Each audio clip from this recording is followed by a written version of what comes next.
All right, Abdalla, this is big time here. We have GaTa in studio with us, and one of our favorite shows, and we're not just saying that because you're here, GaTa. We talk about Dave on this show throughout this. So last summer when season 2 was on, we would talk about it almost each and every week when the episodes were there. It is so cool to have you here in studio. Welcome to Chicago. Man, thanks for having me. I really appreciate that. I'm so glad that y'all watched the show. It means the world to me. I saw you came in last night and, some fans were at the airport, but what has the reception been like so far in Chicago? How are we treating you so far? Oh, man, the Midwest always showing me love. I love it out here, to be honest with you. I've been coming out here for a long time. But to be able to come out here and finally get my recognition and, people recognizing me for what I do and what I have to offer, it's a great feeling, man. Like I had a meet and greet today at Juggernaut, the clothing store. And, just fans coming through on the sidewalk saying what's up, coming inside the shop. It's just a great feeling. Well, we were at Lollapalooza earlier today. We were shooting some videos and we were talking to guys who were pumped that you're going to be performing 2 shows tomorrow night. Yeah. Like people are pretty excited that you're going to be there. That's just so dope because I feel like a lot of my fans that know me for a day, like once they get into the backstory of who GaTa is, they finally realize like, man, he been doing this for a long time. And I'm so like down to earth, humble, however you want to say it, in some people's eyes, it's just, they feel like I'm very deserving. So I'm excited about Lollapalooza, man. It's weird to say that you started as Dave's hype man, because if you watch the show, like you're a hype man for his life. Like you're not just really like the hype man on the stage, like you're his friend, you're everything like that. How has the transition been to going from that to now headlining shows and performing yourself? And I know you're performing a show tonight at the Park West. So how has that been going from being the hype man to now being the front man? It just goes to show you that people are real and people are like, they can really do something for you and keep their word. It just goes to show you how much of a great friend that Lil Dicky is, because it's a lot of people in the industry, that don't get to reach this level, you know what I'm saying, as far as being a hype man. So for him to make my dreams come true like that and help me and put me out there to get that exposure, it's just like, it's dope, man. That's why I'm so loyal to him, because he's a great person, on and off stage. And it just goes to show you that I'm great too, for him to be able to fulfill that, you know what I'm saying? Because when you get that exposure, man, like all the lights and the cameras is on you, so you got to be able to deliver. So I really appreciate him for trusting me, that comes through on the show. And it seems like it could be silly to say, well, that's a TV show and it's kind of like life adjacent and not necessarily how you guys interact. But there's something about the relationships that come through on TV and it makes it feel real. And I gather that most of that is real. Now, it's exaggerated, I assume, at some point. Right. Because it is television. But you can tell that the show is ingrained in trusting relationships and the fact that you guys all have known each other for a long time. Right. Yeah, me and Els the DJ, the real Els the DJ, and Dickie been rocking out for a long time. I've been going on probably like a decade with Dickie. I've been rocking with him for probably going on 8-9 years right now. But it's just a great thing that him putting out our relationships and stuff, and he opening up for people like that. Because as you saw, I opened up, revealed that I was bipolar. Like, that's real. Yeah. The fact that I never took any acting classes, that's real. Dickie's not an actor, that's real. But now we're actors now. But it just goes to show you how people are naturally talented, and they stay down and they believe in something. And I just really appreciate FX for believing in me, giving me the green light to improvise, and to do my own thing. Because like I said, they believe in me. Mm-hmm. There's something about coming up together too. Like Chris and I have known each other for 20 years. We went to high school together. We saw each other again in college. We lived together for a while, and now we've been doing the show together for a few years. That's amazing, man. And salute to y'all. Congratulations for that, man. I like that. Thank you. But it comes across in Chris has made the comparison where the first season of the show kind of felt like Entourage, where you guys are kind of coming up together and everyone's kind of meeting each other. And then in the second season, that's when everybody kind of starts to break out and get bigger. Was that kind of the vibe you guys were going for, of saying, hey, like we're going to start as us just starting off together, and then eventually we want to break out? Because, the last scene, people have seen, I hope they've seen it by now. They should have seen it by now. Like that last scene of the second season it's amazing. Is one of the most amazing things I've seen on TV in the last year. Like I didn't know it was coming. It was emotional. It was great. And you could just feel 2 seasons of work and friendship coming together in that moment. Like I said, man, we really close. That's really my boy. I've been his friend, his hype man for a long time. But to be honest with you, when I got in the picture, it was never like, hey, I really want to just solidify what I got going on. It's like, hey, bro, I'm here to support you. you know what I'm saying, make sure your brand is concrete, and I'm gonna get my exposure, and I'm gonna wiggle and gander and do what I gotta do in the midst of all that. Right. And then just him being a great person, he saw that I was hungry. He saw that I was determined. Like, while he recording songs, I'm hitting him up every other day. Like, yo, I got some new songs too, bro. Check this out, man. Let me get a verse from you, bro. Hey, what you think about this music video that I shot? I know it's not $1 million video like yours, but I still got my money together and out. You know what I'm saying? So he just respected my drive. And like you said, y'all friends with the same type of ambition. Y'all got a vision, you know, and he saw my vision. So I really appreciate that from him. You know what I'm saying? And it's just dope, man, for him to be a great person like that. Tell us about the feedback that you received specifically for the end of season 2, because like Adam said, at the end, when the lights flash on and the tears are running down your face and the audience realizes that you're going to be on stage, GaTa, I rewound that 6 or 7 times when it aired live. It is such an incredible scene. What was the feedback that you got from that?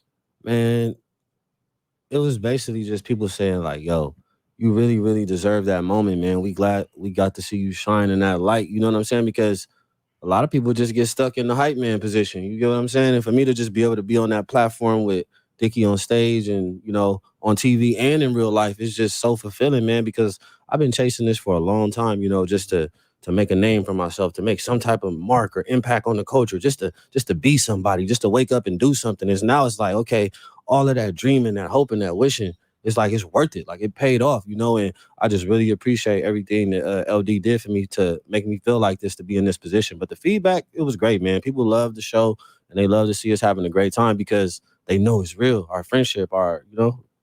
How much of the show is taken from past experiences? Because the one episode where your phone died was one of the most stressful episodes I've ever had to sit through. And I'm just sitting there and I'm like, oh my God, what is he going to do? Because we've all been in that situation, right? That was so real. Like you can even ask my DJ, L's a DJ. You can ask the manager, Hertz. Like that phone thing, it was real because I was in Miami one time and I had to soak my phone in rice, you know, for hours and hours. Me and the manager Hertz, we were out partying and our phones got soaked in our pocket, dude. Like we're down like by Nikki Beach and our phones was just messed up. It was just crazy. I really had to like, you know, soak my phone the next day. But Dickie does pull from real life experiences. Like my bipolar, you know, revealed, that's really real life. And so when you go in the writing process, how does that come out? Do you say, hey, this happened to me, I want to incorporate that into a show, or I have this idea? Like, how does the writing process work with you guys? Well, basically, I'm a consultant. So, you know, I never go to them, you know, because it's Dave's show. I never say, hey, man, put this about me in there. Like, they came to me and asked me about, yo, we know this is what you're going through. We know this is what you deal with every day. Dave came to me and said, hey, you want to put this in there? At first, I was like, nah, I'm kind of hesitant because, you know, I just want to be the cool guy, swagged out, having fun all the time. I didn't really want to open up on my personal life. But just to be able to reveal that, he let me know, like, yo, you're going to be inspiring people, motivating people. So they really just come to me and ask me, like, yo, do you want to share this? And then I come through with my input and tell them, like, yo, this is cool. This is dope. We just put it together. Well, your ability to share the struggles you've had with mental health, I think it has really impacted people and helped people out. I mean, you don't really see a character on TV played as raw and real as you have. But it's because you're drawing from real life, but also it's a topic that's not really covered.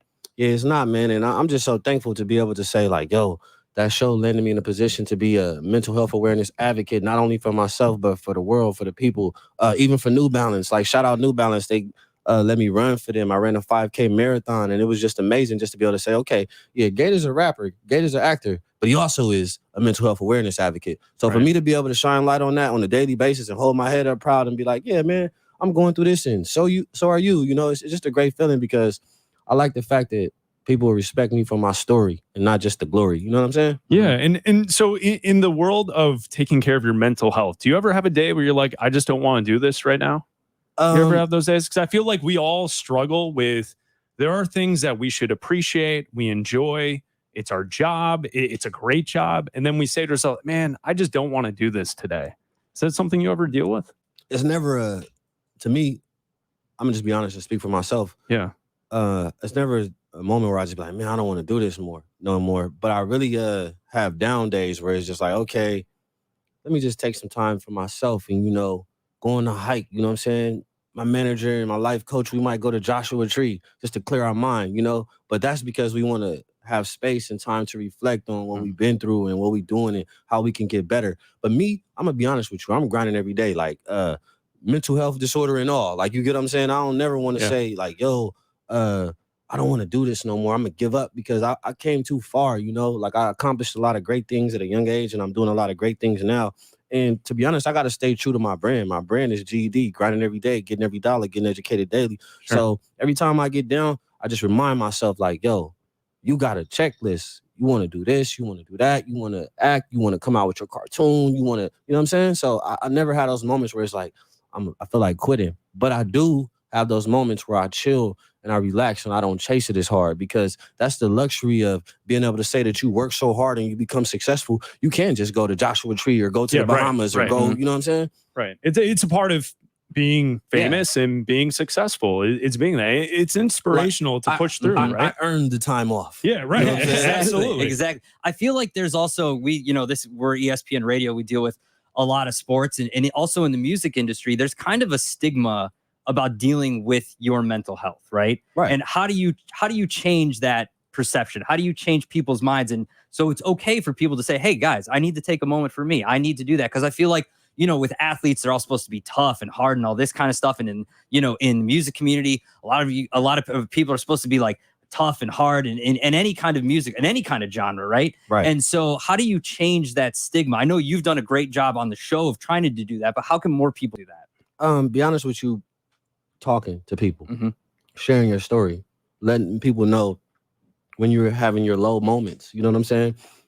It's not just about, hey, I'm doing good, I got this, I accomplished this.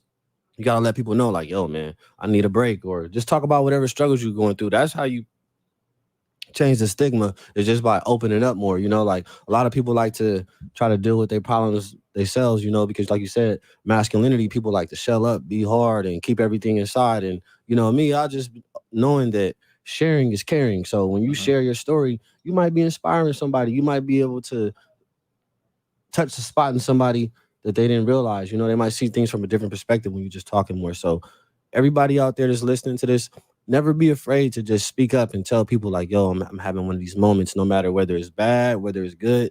Get your free therapy in. I call communication free therapy, especially for me and my anxiety, just talking to people. Like right now, I'm getting free therapy. You know what I'm saying? I've been having anxiety all day. What I'm gonna wear tomorrow for the show? Oh, where I'm going? You know what I'm saying? Right. It's also listening too, right? Yeah. Like you have to, if you have a friend that that's going through something, or if someone comes to you, you have to be willing to listen, right? Yeah, and I'm working on it every day, as we all should. To just be less judgmental. You know what I'm saying? Like, don't judge somebody when they're going through their hardships and stuff. You may be able to help them just by listening. We're hanging out with GaTa here in studio with Bleck Abdalla here on ESPN 1000, the ESPN Chicago app. So you have 2 shows tomorrow at Lollapalooza. That's awesome. Yeah, me and Els the DJ gonna be out there. I got 2 sets. I'm gonna be on the BMI stage at 3:20. Let's go. And I'm gonna be at the Toyota Music Den like around 5. So it's just dope, man. I can't wait to see all the people out there. You know what I'm saying? It's just gonna be dope, man. This is my first I'm not gonna say my first festival, because I just did a few, but this is one that's like your first festival tour. Yeah. Kind of basically, man. like, let's just say Gators on the run. That's good. Well, I've seen a few shows at that BM. I think I saw like Brockhampton was there a couple years ago. That it's a great venue within Lollapalooza, because it's kind of secluded around these trees, and it's like you can go up on the edges and kind of see the show from an elevated view a little bit. It's a great spot in Lollapalooza where you can see great shows and great emerging artists like yourself. Like, I'm telling you, you're gonna love it. It's gonna be. It's I can't great. wait, man, because me, my anxiety, I've been thinking about it. You know what I'm saying? But I'm glad you let me know about the location of the stage, because I'm taking some portraits tomorrow. Shout out Rolling Stone. They coming to my set to take some pictures. So I might say, let's use this scenery that my boys down at ESPN Radio told me about. Well, we're gonna try and make our way over there for the 3 o'clock. I don't know about the 5 o'clock, man. because y'all gonna have a good time, man. Yeah. So we'll be there, absolutely. And one of the things that we continue to talk about, like with the show, is like, also I could see how some people enjoy the show because it does have like a sports reference point to it. Kareem Abdul-Jabbar was in the last season. Oh yeah. Dave talks a lot about either sports in his lyrics. Oh yeah, me and him like Kobe and Shaq. Right, there's a lot of sports conversation that takes place in the show, but also within the music as well. Yeah, no doubt, man. Because you just always talk about what you love. You know, like if you listen to my music, you're gonna hear about sushi, sunglasses, you get what I'm saying, all that type of stuff. And when you listen to Dave, you're gonna hear about sports, and you know, you're gonna hear the laughter, the comedy, the jokes, the vulnerability. Like we just put what we do and love in our music and our art. And that's one of the dopest things about being an artist. You can really just paint a picture about all the things that you love and want to do put them on the canvas. You know what I'm saying? It's dope. What's your writing process like for music specifically? I asked you about the show, but for yours specifically, when you're going through and writing music, do you have an idea, or do you just kind of sit down and it's like, it's time to write a song, and it just kind of whatever comes out, comes out? Yeah, man. Like me, I have my moments. Like I like to go a whole day and do a bunch of things so I can go out and see stuff and be inspired. And then sometimes I got moments where I'll just go to my mom's house, be in the backyard, just chilling. And I'm just drinking a cup of coffee early in the morning. And then I just start writing some stuff. But for the most part, me, I got to find a great beat, something that connects with me. And then I just like to come up with a concept, you know, something that I feel like I never touched on before or rapped about. Because you always want to try something different. You know, like me, I've been trying to try more cadences and do all this different type of stuff with my music and stuff. But for the most part, my writing process, it just comes from within and just everything that I've been through and everything that I'm trying to accomplish. And I just want to, you know, make people have a good time and, you know, get into those emotions. What's your favorite part of that process? Is it finally syncing up your lyrics with a beat that you like? Is it the like first piece of a hook? I'm gonna be honest with you. My favorite part of the process is coming up with the hook, but also when you writing it, like when you know it's gonna be hard before it's even recorded. You get what I'm saying? Like it's like a magic moment. Like I knew this song that I got, like Check Up, for example. Like when I was doing that song, like before it was mastered and before it came out on the show and everything, like I knew it was hard, you know? Like I just knew. Like I'm like, man, it sounds dope. Like you could just feel it. Right. You know what I'm saying? Yeah, absolutely. GaTa in studio with Bleck Abdalla here on ESPN 1000, the ESPN Chicago app. Are you cool to hang for another couple of minutes with us? Because I got to talk to you about Ghosts, too. All right. I saw something online today. I got to talk to you about Ghosts. All right, we're going to talk about Ghosts. Does GaTa believe in ghosts? We'll talk about it coming up next. It's Bleck Abdalla here on ESPN 1000 and the ESPN Chicago app. Lollapalooza is going on right now, day one. Metallica is going to play later on tonight. Abdalla and I are going over there here after the show at 8 o'clock. But we're hanging out in studio with GaTa. You see him on FX's Dave. He is the hype man, best hype man in the game. Is that the way you would describe it? To be honest with you, I feel like it, man. Like I'm doing so much, I be feeling like I'm in my own world. But I wouldn't just say I'm the best because I was inspired by Flavor Flav. You know what I'm saying? Sure. Jim Jones. You know what I mean? But currently, man, I don't think nobody messes with the title belt holder currently is GaTa as the best hype man. We'll give him that. Yeah, absolutely. Because like I said earlier, like you have to watch the show and see that a hype man just isn't on stage. You're hyping his life. I'm hyping y'all up too, man. I love the black. This is great. I didn't get the memo. Y'all got on the black. Is that from Metallica? No, this is what happens when you know somebody for 20 years. Yeah, like you just kind of This kind of just happens. Yeah, you know how that exactly. My favorite color is black though too, man. I'm glad we can hear synced up like that. Yeah, but you know, and not to undersell, it's not just hype man. You have your own career as well, and we also want to talk about Ghosts, but you do have another movie coming out soon. I was watching the previews and the trailers for the movie with Machine Gun Kelly, so that's going to be a big deal. That's out right now. That's out right now. It's out right. All right, y'all could go watch that right now. Fantastic. Good morning. Shout out my good boy Machine Gun Kelly, Mr. MGK. He requested me to be in that movie. Him and my son, and it was fun, man, to be on set with Pete Davidson, Whitney Cummings, Tom Arnold. It was just dope. It looks hilarious. And it's just so dope for me to be able to say, yo, like, all right, I had the Good Morning movie. I'm in there rocked out, killing it. It's dope. People loving it. Then I got this other movie coming out, you know, September called On the Come Up with Sanaa Lathan, Mike Epps is in there. And it's just dope, man. Just to be able to say I'm working hard, grinding every day, and I'm developing stuff, you know. Like I even got a new cartoon that I'm developing. Oh, nice. What's it about? It's about me, you know what I'm saying? Growing up South Central LA. But that's awesome. It's called Ghetto Brilliance. Stay on the lookout. That's awesome. What's it like working with a guy like Machine Gun Kelly who has completely reinvented himself, essentially? Like his new album is completely different from what his old stuff used to be. Hey, I ain't gonna lie, bro. It's inspiring just to be able to see somebody find themselves like that in this crazy industry, you know, just to be able to go from one way of thinking, one type of sound and making music for a certain type of fan base, and then to grow up and mature and be like, you know what, I'm gonna just switch it up and do this. You know, I like the new MGK. He going crazy, man. His tours are sold out. Matter of fact, I went to his show in LA. It was dope, man. He had the helicopter coming down. It was dope, man. It's dope to be able to say, yo, I'm friends with a real rock star. He's one of the headliners tomorrow night at Mhm. Lollapalooza. So it's going to be Machine Gun Kelly on one stage, Dua Lipa on the other stage. I mean, that's going to be a big deal tomorrow night at Lolla. Yeah, man. I'm excited for him, and I'm excited for everybody that's going to be able to see me out there too tomorrow on that BMI stage. What time 3:20. is it? 3:20 and then 3:20. 5 o'clock, right? Yeah, That's going to be 3:20. fantastic. We got to talk BMI about stage. we got Pull up.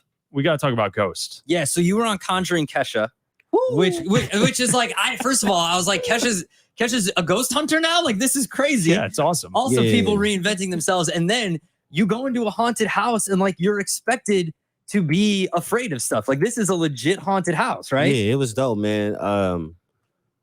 Antoine LaVey, a satanic leader that started out in San Francisco. That was his place of residence. That's where he practiced all his stuff up there. Like, if you watch the episode, you'll be able to see like a lot of people live there. A Russian colonel got killed in one of the bedrooms. The original owner of the house died in the bed. Really? But I ain't gonna lie though, all that scary stuff at first, when they was telling me, yo, they're gonna be there, I'm like, all right, whatever. But the only thing that really, really excited me was number one, Kesha, of course, but the icing on the cake was the Great Houdini. Like, I'm a big fan of magic. Like, I used to go to Las Vegas and buy the cheap magic tricks on the boardwalk, and Oh yeah. so when I found out Houdini was there and he was going crazy and practicing telepathy and stuff like that, it was really amazing. Cause me, I like learning, man. I'm a big I like learning new information, man. Knowledge is everything.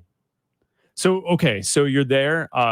Did you feel a presence Yeah, definitely, in the episode? man. When I first got there, I was kind of skeptical. I'm like, man, this is fake, man. This is a TV show. There's going to be someone in the back just hitting a production. wall, just You like, know what I'm saying? Yeah, yeah. But sometimes you gotta appreciate the energy that you receive, and everything around you is how you want to view it. If something you see around you is symbolic to you, then hey, it's symbolic to you. Believe in that, because if you don't believe in something, you'll fall for anything. So I really like going there and experience that, man. And I just like the fact sometimes people might be thinking, oh man, people believe in ghosts. That's crazy. But at the same time, that's their belief, man. At least they believe in something, No, So I that's like, fair. you know what I mean? That's a fair way to look at You it. can't knock nobody for Well, what they believe in. Well, man. you're sitting next to someone over Yeah. here that doesn't believe. This is Adam. He does not believe that we ever went to the moon. no, that's not For the true. I moon said the landing, first so- time. I believe in a lot of conspiracies, GaTa. So I believe that we didn't go to the moon the first time, that the first time was to win the space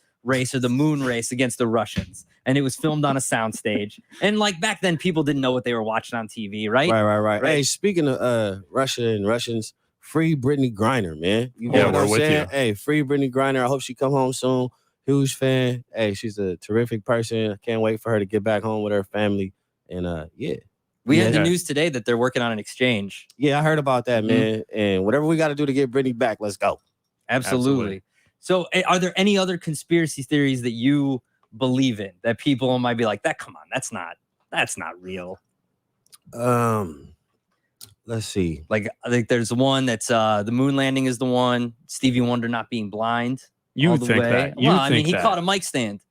A mic stand fell. There's video of him catching it. Wow, I ain't seen that. Oh, I got to show you I that. haven't seen that. You got to show me that, I got to man. show you that. That I have to show you. Yeah, who knows? Maybe it was all for marketing, but I don't know, man. Like, Maybe just not like as blind. Like he can see like a few things, right? But you know me, like I said, back to what I said earlier, like Mhm. I'm not a dream shatterer. So if anybody wants to believe in what they believe in, you could believe in whoever you want, man. Just up to you. Aliens? Yo, God.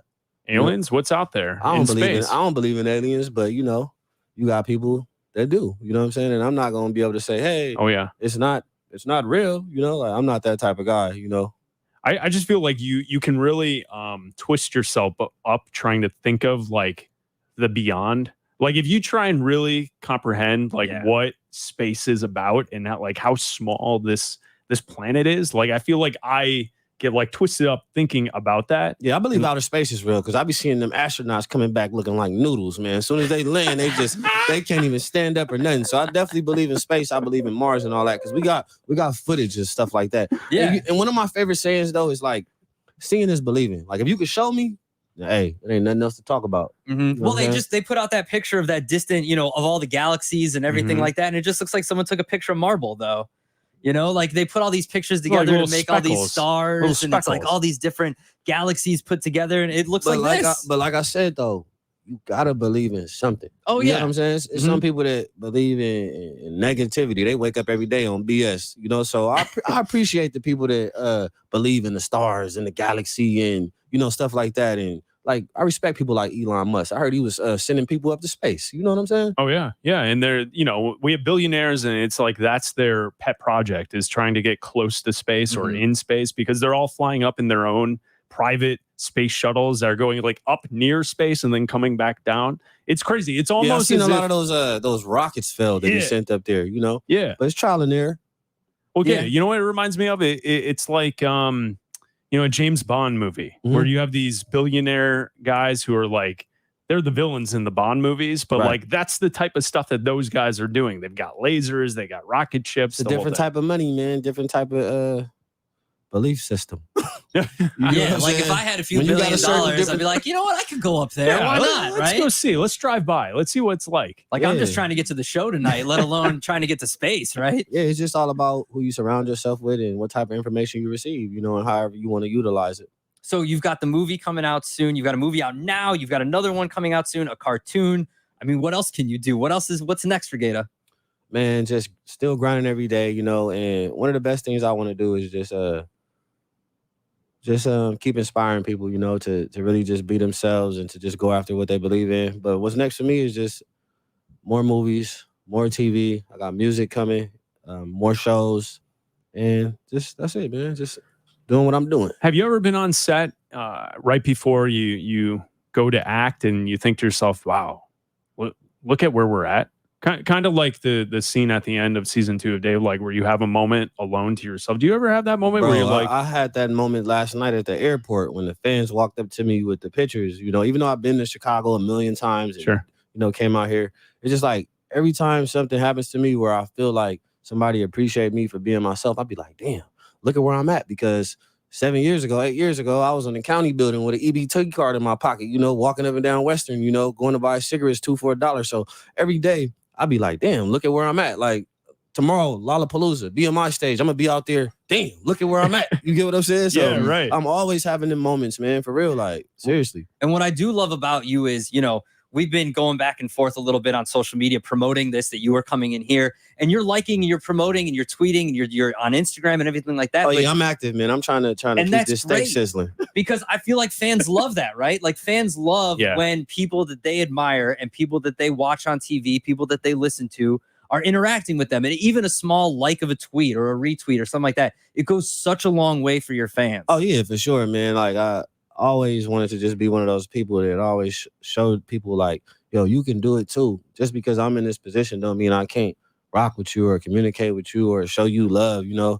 And as a fan, when you know, spending all your hard-earned money and stuff, and it's just like, hey, buddy, like, I'm right here. You know, people want to get noticed, you know? So that's why I show love, because I really appreciate that. I remember it was days when it was nobody in the crowd. You know what I'm saying? I remember when it was days when I had to sell my tickets to my own concert, like really go hit the mall. Like, hey, bro, you want to come check me out? He's like, no. You know? You want to buy a CD? No. Yeah, those goes back to selling your own mixtapes and people like selling tapes out of their cars and everything. Yeah, absolutely. Well, you're extremely inspirational. Thank you for coming by. Tomorrow, Lollapalooza, 2 shows, BMI stage, 3:20, you said? Yeah. And then the second show is at what time? 5 o'clock. And where's that at Lollapalooza? Toyota Music Den. Okay, so go see GaTa tomorrow, Lollapalooza, day 2. Thank you so much for coming in and hanging out with us. No doubt. You know what it is. We getting there, we wiggling. Dave season 3 on the way. Can't wait. Thanks man. We'll